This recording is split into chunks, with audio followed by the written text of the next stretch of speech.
आप सभी को मेरा नमस्कार। बाल विकास स्कूल खादा यूट्यूब चैनल पर आप सभी का स्वागत है। आज अपन पढ़ेंगे एशिया महाद्वीप।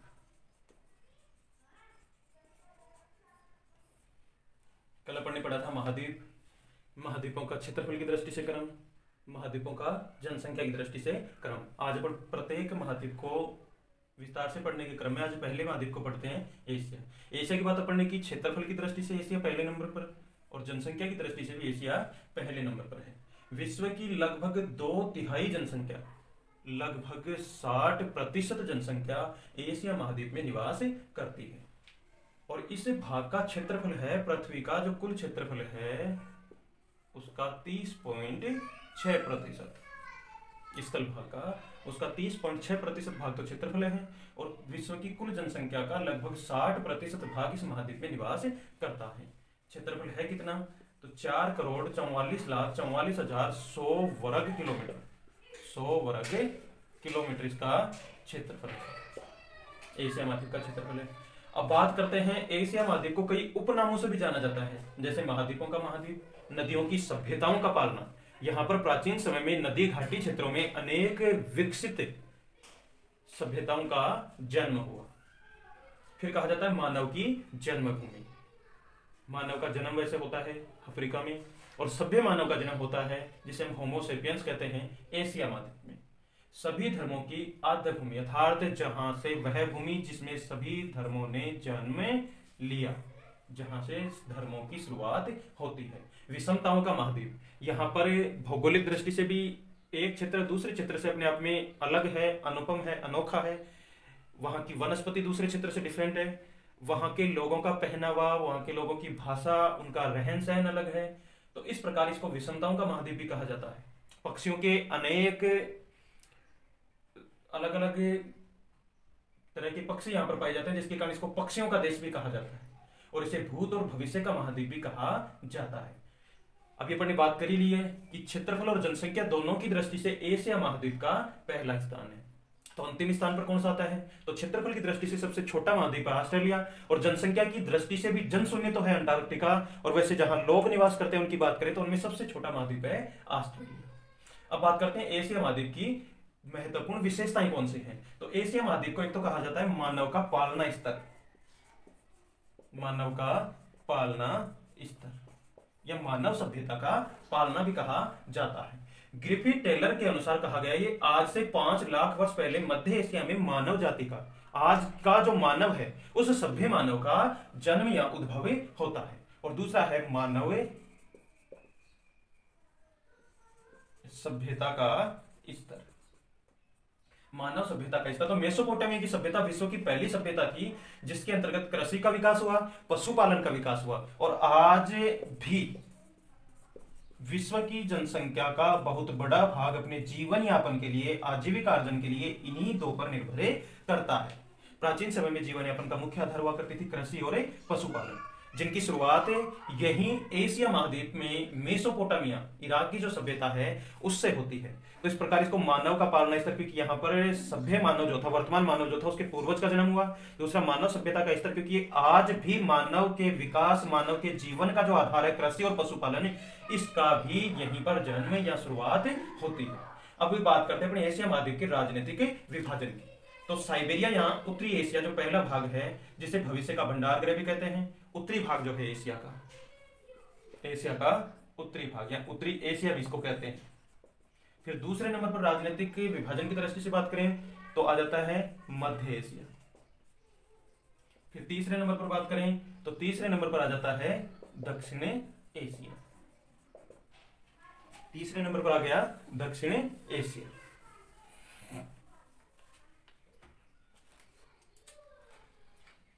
उत्तरी एशिया जो है, जिसके अंतर्गत मुख्य रूप से अपन पढ़ेंगे साइबेरिया को, जो भविष्य का भंडार गृह भी कहलाता है। मध्य एशिया के अंतर्गत है कजाकिस्तान, पूरे विश्व में यूरेनियम उत्पादन में अपना महत्वपूर्ण स्थान रखता है। इसके अलावा अन्य राष्ट्र भी हैं, ये मौलिक एक विशेषता किसी राष्ट्र विशेष की खनिजों की दृष्टि से पढ़नी पड़ी।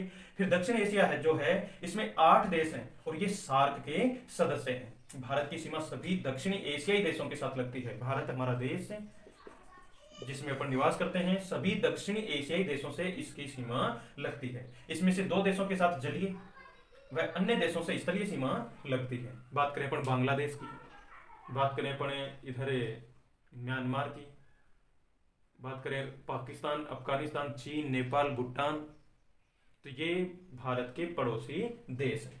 पहले भी मैं भारत के भूगोल विषय के अंतर्गत जो वीडियो बनाया था उसमें इन पड़ोसी देशों के बारे में विस्तार से अपन चर्चा कर चुके हैं, इनकी सीमा, सीमा का नाम, विस्तार और मुख्य विवाद जो इनके साथ हैं। अब बात करते हैं दक्षिण पश्चिम एशिया की, चौथे नंबर पर दक्षिण पश्चिम एशिया। इसमें 17 देश आते हैं। यहाँ की मुख्य भूमि की जो भाषा है या यहाँ के लोग जो निवास करते हैं उनकी जो मुख्य भाषा है वो है अरबी।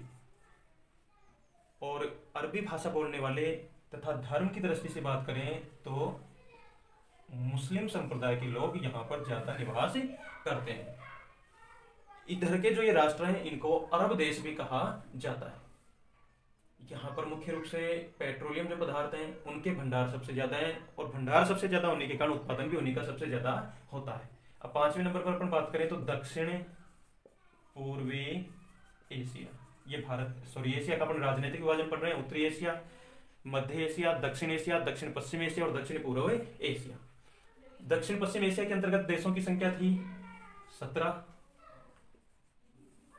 और दक्षिण पूर्व के अंतर्गत देशों की संख्या अपन पढ़ेंगे 11, और दक्षिण एशिया के अंतर्गत मैंने आपको देशों की संख्या बताई थी 8। तो दक्षिण पूर्वी एशिया की बात करूं तो इसके अंतर्गत Myanmar, Thailand, Cambodia, Vietnam, Laos, Malaysia, Singapore, Indonesia, Hanoi, Philippines आदि देश शामिल हैं। अब उसके बाद बात करते हैं अपने पूर्वी एशिया की। पूर्वी एशिया, तो पूर्वी एशिया के अंतर्गत कितने देश? तो इस भाग में हैं 5 देश। इन्हीं में से एक देश है चीन। चीन जो विश्व का जनसंख्या की दृष्टि से सबसे बड़ा देश है। जनसंख्या की दृष्टि से यहीं पर एक देश स्थित है चीन, जो जनसंख्या की दृष्टि से प्रथम स्थान रखता है, और इसका क्षेत्रफल की दृष्टि से तीसरा स्थान है। तो क्षेत्रफल की दृष्टि से सबसे बड़ा राष्ट्र जो है वो कौन सा है? रूस। और जनसंख्या की दृष्टि से सबसे बड़ा कौन सा है? चीन। अब बात करते हैं अपने जल संधियों की। महत्वपूर्ण जल संधियां जो यहां पर एशिया महाद्वीप में स्थित है, जो किसी स्थल भाग को दूसरे स्थल भाग से जोड़ने का या अलग करने का काम करती है। तो इन जल संधियों में अपन बात करते हैं सबसे पहले कोको चैनल की। कोको चैनल, म्यांमार जो है, म्यांमार का कोको द्वीप जो है और भारत का अंडमान निकोबार द्वीप जो है, उन दोनों के मध्य यह चैनल या संधि स्थित है। जो भारत का द्वीप समूह अंडमान निकोबार है उसको म्यांमार के कोको द्वीप से जोड़ने का काम करता है। तो आप बता सकते हैं, पहले मैं द्वीपों के अंतर्गत इसको की चर्चा भी कर चुका हूं। कौन सी खाड़ी में स्थित है? तो ये खाड़ी में है, बंगाल की खाड़ी में। जो अंडमान सागर है उसको जोड़ने का काम बंगाल की खाड़ी से ये करता है। अब दूसरी बात करें अपने ग्रेट चैनल की, तो अंडमान निकोबार तथा इंडोनेशिया दोनों के मध्य जो चैनल स्थित है उसको कहा जाता है ग्रेट चैनल। अब बात करते हैं Malacca strait. Malacca strait, Malacca strait Malay प्रायद्वीप जो मलेशिया है तथा सुमात्रा द्वीप जो इंडोनेशिया के अंतर्गत आता है, उन दोनों के मध्य स्थित है। अब बात करते हैं सुंडा स्ट्रेट, तो ये सुमात्रा और जावा द्वीप के मध्य पड़ती है। फिर है जाहोर स्ट्रेट, ये मलेशिया या मलय प्रायद्वीप तथा सिंगापुर पुल से जो जुड़ा हुआ है उन दोनों के मध्य, मलेशिया और सिंगापुर के मध्य, मोटा मोटा याद रखें, मलेशिया और सिंगापुर के मध्य स्थित। सुंडा स्ट्रेट जो है वो सुमात्रा और जावा द्वीप के मध्य स्थित है। मलक्का स्ट्रेट जो है वो मलय प्रायद्वीप और सुमात्रा प्रायद्वीप के मध्य स्थित है। और ग्रेट चैनल जो है वो अंडमान निकोबार तथा इंडोनेशिया के मध्य स्थित है। और कोको चैनल जो है म्यांमार के कोको द्वीप और भारत के अंडमान निकोबार द्वीप समूह के मध्य स्थित है तथा यह बंगाल की खाड़ी को अंडमान सागर से जोड़ने का काम करता है। तो ये आपने पढ़ी जल संधियां। अब पढ़ते हैं एशिया महाद्वीप की महत्वपूर्ण झीलों के बारे में, जहां से कई बार सीधा सीधा क्वेश्चन परीक्षा में पूछ लिया जाता है। तो सबसे पहली झील है बेकाल झील। यहां पर अपन वही झीलें पढ़ेंगे जो विश्व में अपना महत्वपूर्ण स्थान रखते हैं।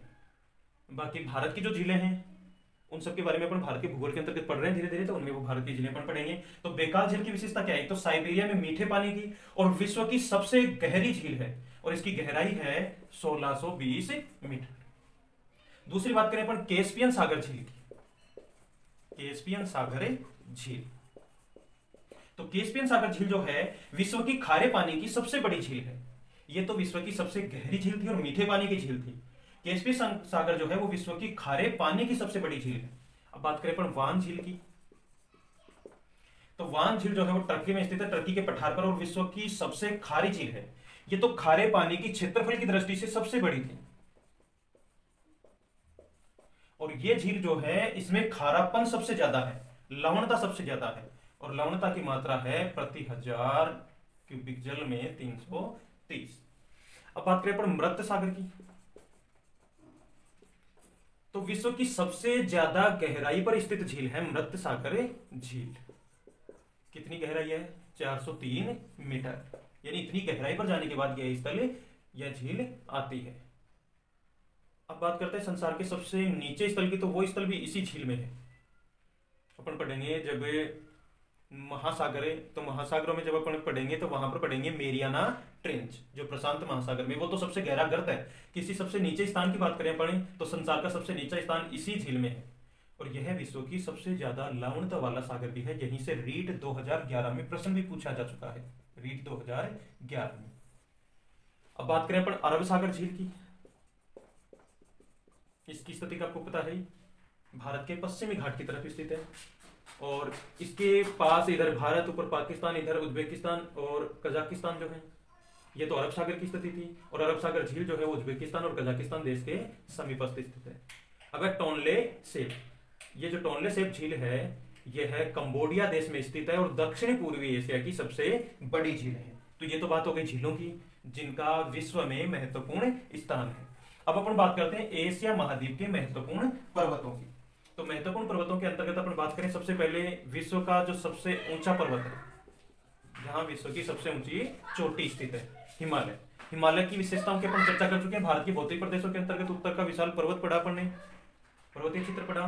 तो यह एक नवीन पर्वतमाला है, यह एक वलित पर्वतमाला है, यह अवसाद से निर्मित पर्वतमाला है, और इसी की सबसे ऊंची चोटी माउंट एवरेस्ट,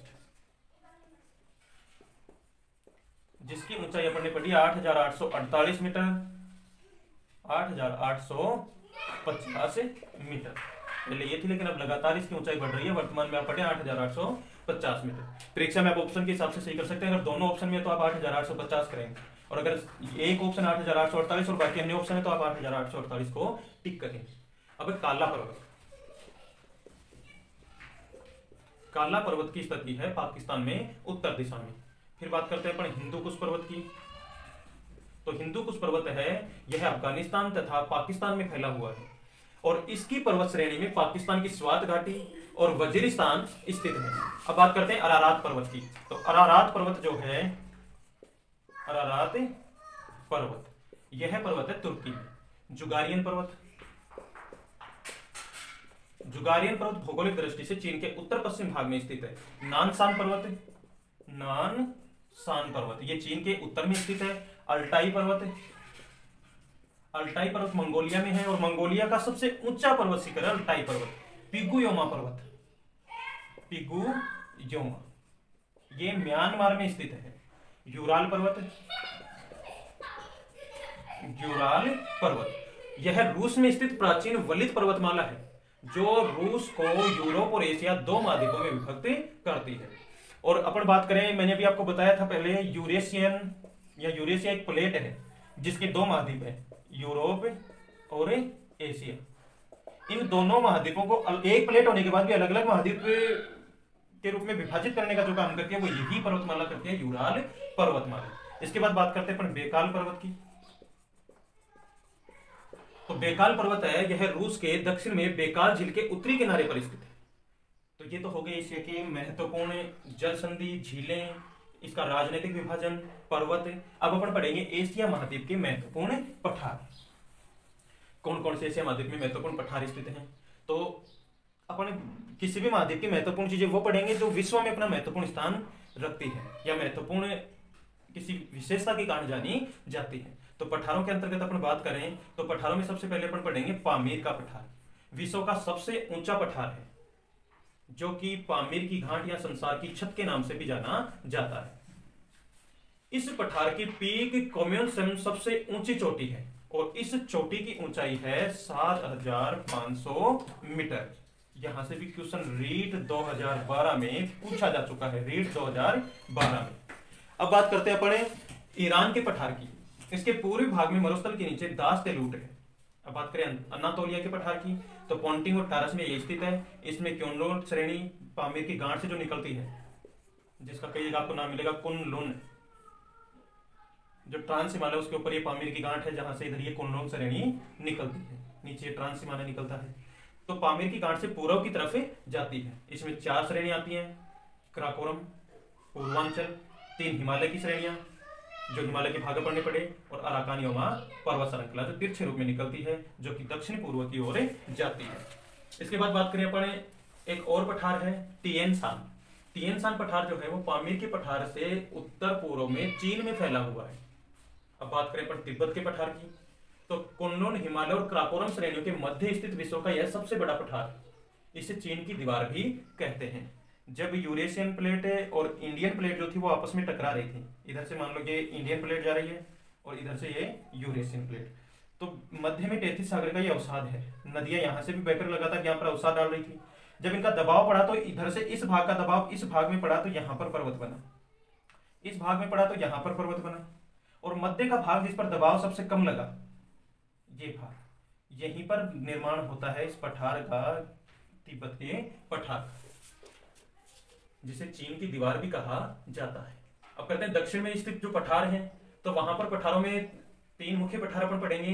पहला अरब का पठार, जिसे अरब प्रायद्वीप भी कहा जाता है, विश्व का सबसे बड़ा प्रायद्वीप है, और यह है प्रायद्वीपीय मरुस्थल भी है, जो रुब अल खाली अरब प्रायद्वीप में फैला सबसे बड़ा रेतीला मरुस्थल है। दूसरा इसका भाग है दक्षिण भारत का पठार या प्रायद्वीपीय भारत। भारत का प्रायद्वीपीय जो भाग है, जिसके बारे में पढ़ चुके हैं विस्तार से, भारत के भौतिक प्रदेशों में तीसरा भौतिक प्रदेश पड़ा था, जो पठारी भाग था भारत का प्रायद्वीपीय पठार, उसके बारे में अपन ने पढ़ लिया। तीसरा है हिंद चीन प्रायद्वीप पर आसियान के पास 5 सदस्य देश जिस पर स्थित हैं, वह है पठारी भाग। अब बात करते हैं अपन एशिया महाद्वीप के मैदानी भागों की। कौन कौन से महत्वपूर्ण मैदानी क्षेत्र जिनको नदियों ने अपने अवसादों से निर्मित किया है, और जो कृषिगत उत्पादन की दृष्टि से अपना महत्वपूर्ण स्थान रखते हैं।